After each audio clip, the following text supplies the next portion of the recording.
Assalamualaikum warahmatullahi wabarakatuh. Alhamdulillahirabbil alamin. Allahumma sholli ala sayyidina Muhammad wa ala ali sayyidina Muhammad. Alhamdulillah berjumpa kembali. Apa kabar? Kali ini saya melanjutkan sesi terkait dengan metodologi, yakni menulis simpulan. Menulis simpulan. Ada yang menyebut apa bukan kesimpulan ya. Jadi gini saudara-saudara, kesimpulan dan simpulan itu punya makna yang sama, yakni hasil menyimpulkan. Hasil menyimpulkan. Cuman dalam konteks bahasa Indonesia, simpulan itu lebih hemat. Simpulan itu lebih hemat kata. Tidak perlu menulis ke.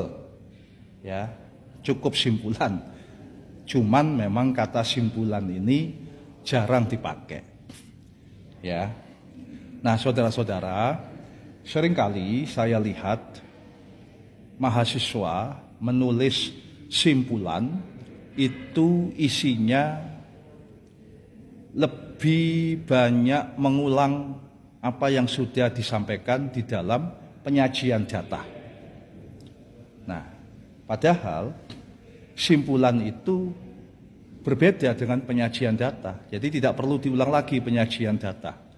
Dalam penelitian itu kan ada bab hasil, Ada bab hasil atau disebut juga result, atau disebut juga finding atau temuan, disebut juga penyajian data. Sehingga di dalam bab penyajian data itu isinya semua data yang kita peroleh kita sajikan, kemudian dari hasil kita sajikan itu dianalisis, kemudian hasil analisisnya itu berupa proposisi atau pengujian hipotesis. Nah, lalu setelah data disajikan itu kemudian ada tahap pembahasan. Pembahasan atau bahasa lainnya interpretasi atau dalam bahasa lainnya discussion, itu isinya adalah data yang sudah kita analisis di dalam penyajian data, itu kemudian kita maknai, kita bahas dengan menggunakan teori-teori, dengan menggunakan konteks-konteks yang lain, seperti gambaran umum dari objek penelitian, ciri khas dari responden atau ciri khas dari informan, termasuk sumber informasi yang lain dari riset terdahulu, dari literatur. Nah, itu semuanya kita gunakan untuk membahas data. Yang dibahas itu misalnya bagaimana proposisi yang dihasilkan dari penyajian data. Kenapa kok proposisinya seperti itu? Contoh misalnya ada proposisi semakin tinggi tingkat pendidikan, maka orang lebih cenderung memilih program televisi misalnya Nah, itu kenapa kok bisa begitu? Kecenderungan dari proposisi itu yang kemudian dibahas dengan menggunakan teori. Lalu simpulan itu apa?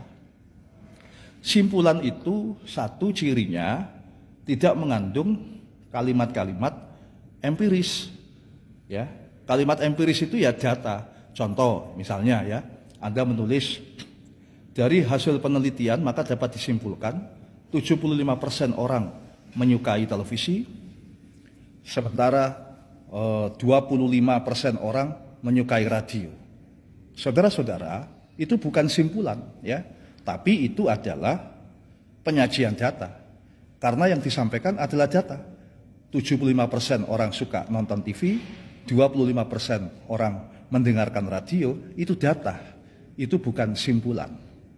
Nah, simpulan itu mestinya ada kata-kata kunci, yakni meneguhkan, mengkonfirmasi. Nah, itu beberapa contoh kata kunci, mengafirmasi.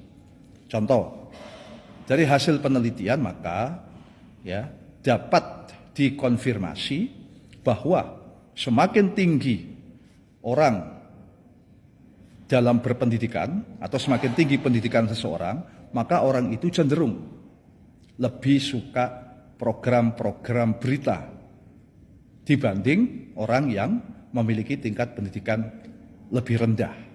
Nah, penelitian ini juga mengafirmasi bahwa teori situational crisis communication itu masih bisa berlaku meskipun ada 2 penyebab krisis. Nah, itulah contoh dari membuat simpulan. Jadi satu, simpulan itu tidak berisi kalimat-kalimat empiris ya, karena empiris itu adalah data. Jadi jangan mengulang data lagi. Kemudian yang kedua, ada kata-kata kunci di dalam simpulan, yakni 1, mengafirmasi, 2, mengkonfirmasi, 3, meneguhkan ya, dan lainnya. Ya, jadi lebih bersifat konseptual. Jadi simpulan itu adalah konsep. Ya. Data itu kan adalah empiris ya. Data itu empiris atau praktis ya, practical, situasi yang empiris, kemudian ditarik ke konsep ketika Anda masuk di dalam pembahasan dengan menggunakan teori. Karena sudah menggunakan teori, maka ketika simpulan, maka kalimat-kalimatnya pun ya berupa kalimat-kalimat konsep, kalimat-kalimat teoritis, bukan kalimat-kalimat yang masih bersifat atau berbau data. Demikian ya yang ingin saya sampaikan terkait dengan simpulan ya. Semoga bermanfaat dan bisa dipakai ya sebagai wacana di dalam menulis skripsi, tesis maupun disertasi.